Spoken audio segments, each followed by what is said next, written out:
Bapak, Ibu, dan saudara-saudara yang terkasih di dalam Tuhan, Shalom.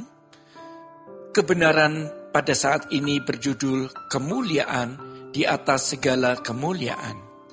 Ada sebuah hukum atau tatanan yang tidak bisa diubah, dikurangi, atau direduksi, yaitu kalau kita mau memiliki Tuhan seutuhnya, maka kita tidak boleh memiliki apapun dan siapapun. Bukan berarti lalu kita tidak memiliki rumah, mobil, atau fasilitas lainnya. Tetapi kita tidak memperhitungkannya sebagai harta. Di dalam Filipi 3 ayat 7-9, Rasul Paulus mengatakan, "Aku melepaskan semuanya dan menganggapnya sampah supaya aku memperoleh Kristus." Memperoleh Kristus bukan hanya memiliki Yesus, melainkan juga memiliki spirit dan gairahnya. Selanjutnya Paulus mengatakan, "Apa yang dahulu merupakan keuntungan bagiku sekarang kuanggap rugi, karena pengenalan akan Kristus Yesus Tuhanku lebih mulia dari segala sesuatu." Jadi kalau kita masih merasa memiliki sesuatu atau seseorang dan itu membelenggu kita, kita tidak dapat memiliki Kristus.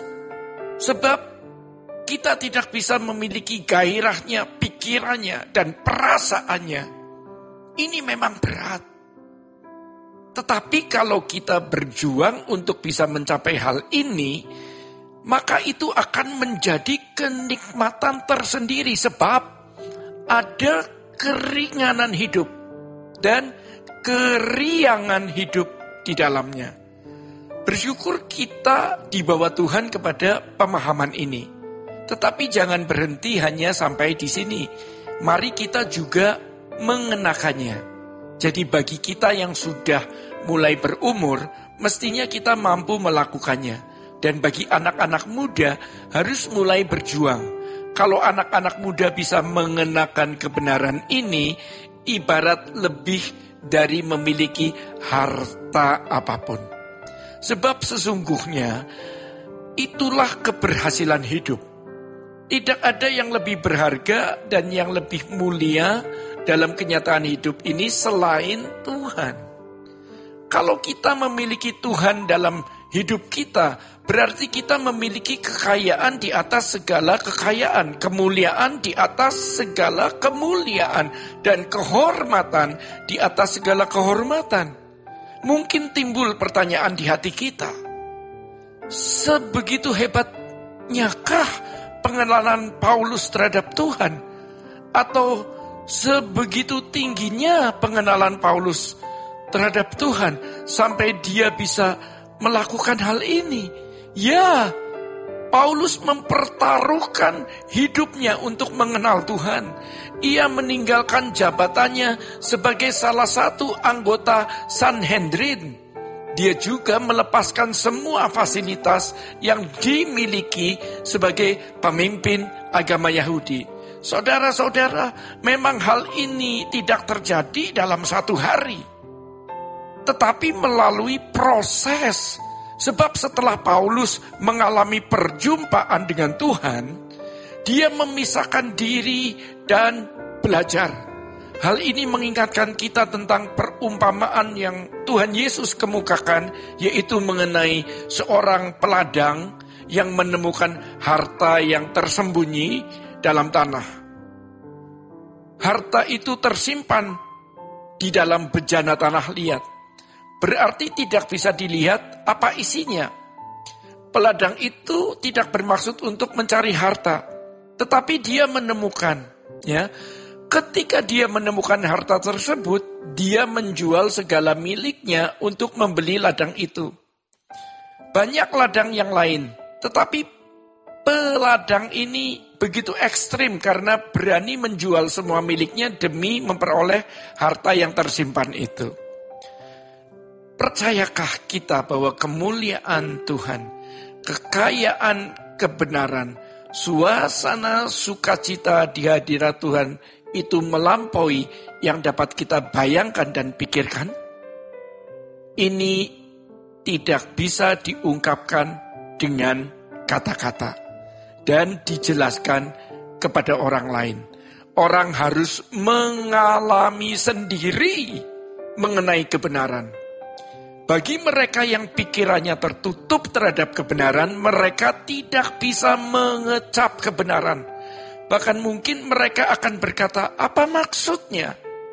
Atau mungkin mereka menaruh curiga terhadap kebenaran yang kita sampaikan. Karena mereka nilai dengan sudut pandang mereka. Mereka bisa tidak mengerti kebenaran karena tidak mengecap hadirat Tuhan. Oleh sebab itu, kita harus setia datang ke gereja, ikut doa. Sehingga tahap demi tahap, kita bisa tersentuh oleh kebenaran. Selanjutnya, kita akan menikmati kebenaran itu sampai kita seperti kecanduan, addicted terhadap kebenaran itu. Seperti firman Tuhan katakan, firman Tuhan membangkitkan, menyegarkan tulang-tulangku, sampai menyegarkan tubuh fisik kita. Itulah yang membuat kita bersemangat. Apa yang dulu kita anggap bernilai atau memiliki kualitas tinggi sekarang menjadi tidak bernilai. Satu persatu akan luruh karena pengenalan kita akan kebenarannya. Kita mulai belajar tentang kerajaan surga. Dan kita akan semakin menghayati bahwa kerajaan surga itu nyata. Kerajaan surga itu real. Kemuliaan surga itu luar biasa. Sampai-sampai kita seperti sudah melihat surga sebelum kita memasukinya. Seperti Abraham di Ibrani 11. Dari jauh dia melihat negeri itu melambai-lambai. Ini pasti bukan fisik, pasti dalam iman. Demi negeri yang Allah tunjukkan, dia ikut saja. Dia percaya itu lebih baik dari semua keindahan yang ada di kampung halamannya. Sehingga dia rela meninggalkan rumah dan sanak familinya, di mana dia menikmati kehidupan. Dia lepaskan semuanya. Pantas jika dia bisa disebut bapak orang percaya. Bahkan ketika dia harus mempersembahkan milik yang paling dia sayangi, yaitu Ishak, dia pun melakukannya dengan taat. Kalau kita tidak mulai berjuang hari ini, kita tidak akan pernah bisa mengosongkan bejana hati kita. Kalau kita mulai sekarang berjuang untuk mencari wajah Tuhan, mendengar firman, berdoa, maka kita bisa melepaskan segala sesuatu atau mengosongkan bejana hati kita dari segala keinginan dan hasrat dunia. Dengan demikian, kita bisa menjadi manusia baru sesuai dengan standar Bapa. Bapak, Ibu, dan saudara-saudara yang terkasih di dalam Tuhan, demikian kebenaran pada saat ini. Tuhan Yesus memberkati. Sola Gracia.